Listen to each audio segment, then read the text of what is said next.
Alright everyone, it's time for warning signs video here with regards to the coming content creation collapse. This is something that I have foreseen. In my magical orb at night, I was pondering the great mysteries of vlogging and things like that, and I came to a startling conclusion. The same oversaturation in content creation that led to things like YouTube's adpocalypse, that was years ago, and I said at the time, it's because too many people are creating too much content that qualifies for ads. And so if those ads are served out in an even fashion, larger creators are being starved for ads. The people that actually make the content that gets the most views are being starved for that because of the hypersaturation of the platform. Adpocalypse was never about censoring people, although it was dovetailed with the basic premise to try to take money away from people that had inconvenient views that were maybe a little bit too far out there, and so they were starved for revenue the most. Others got fucked too. You'll remember YouTube started its policy that if you had under, 10,000 subscribers or 1,000 subscribers, you couldn't even get ad revenue. You couldn't be greenlit for it, or super chats, etc. That's because there are too many people making content. Everyone wants to be an influencer. Everyone wants to do a content creation thing, whether it's YouTube or Instagram or wherever they want to whore themselves out on OnlyFans. It's impacted the porn world too. You've got so many people making so much content, a person can only interact with so much content. Ultimately, content creation, as I've said for years, is limited by one important thing: engagement. And mainly, we measure that in terms of the time that people spend engaging with your content. The longer they're engaging with it, the more engaged they are, the more likely they are to buy the merch. The more likely they are to send a super chat. The more likely they are to click through on an ad because they're seeing more ads if they don't use ad blocking software, and for some reason there are people out there that still don't. It's like watching YouTube on TV. Why don't you just use your computer screen like a TV and do it the easy way, the more fun way, and the ad-free way? Apparently some people haven't gotten the memo yet. It's almost like the TV generation is trying to usurp the desktop generation or something. It's very, very strange the way people operate sometimes. What's going to happen now is it's no longer just about revenue, though. It's not just about, hey, I need to make a living, I'm making videos, and oh shit, I've got all these competitors. That's one problem. The other problem is that because of the hypersaturation, you're going to see people exiting that market too. Smaller creators especially. And people who peaked at some point, now they're slacking off. They're not doing as much content. They made their mint, and now they're quitting while the quitting's good. You're going to see people, I think, act in an increasingly frenetic manner. We're already seeing that. For instance, with regards to video content creation, which is what I'm mainly known for.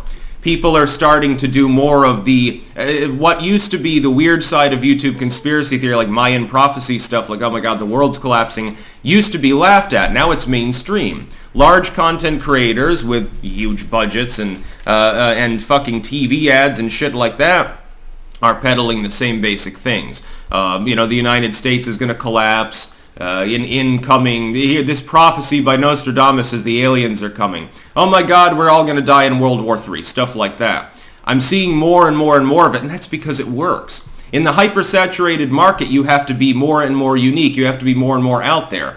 Dress weird, act weird, purposely put out weird opinions, or grift off the algorithm by starting e-drama or something like that. Over time, this is going to cull the herd. Now, it's a self-correcting problem. The problem is the mainline corporations understand this. The problem will self-correct.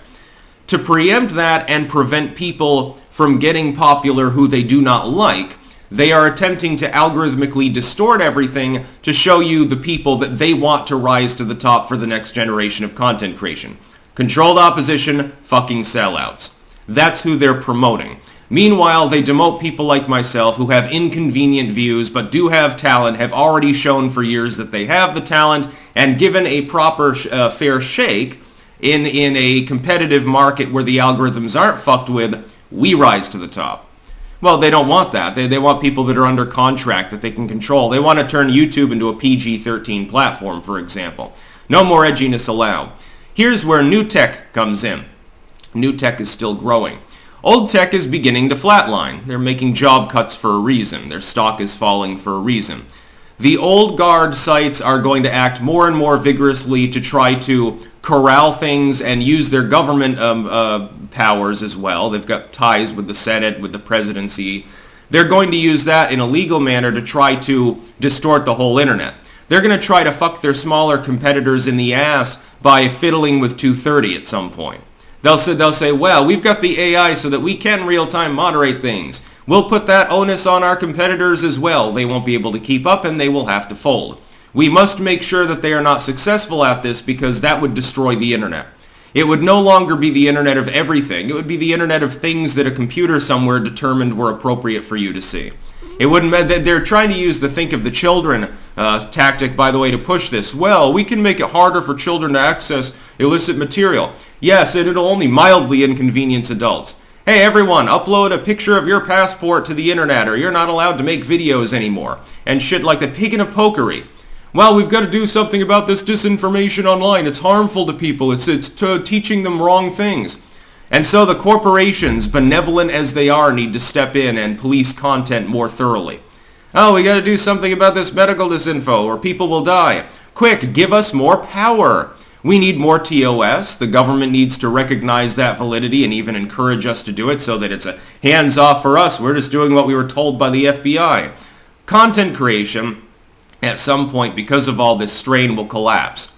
People end up retro-nostalgic for the .com era or something like that. You may see a repartitioning of the internet.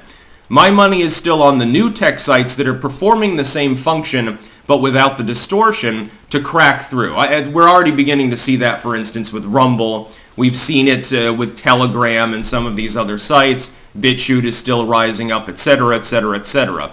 We're beginning to see the rise of a new generation of sites that have innovated the same basic premise, but they've stripped back the most unhelpful new layer. That will favor independent content creators, which is why you constantly see hit pieces about those websites and you never see anything about the extremism on YouTube. They managed to wash their hands of that situation with a bunch of donations to craptovoid groups. Notice how they never talk about those same individuals making the same exact content being edgy when they're on a mainline platform. If you thought Adpocalypse was bad, wait a couple of years. That's an official Styx prediction. That's about all. Peace out.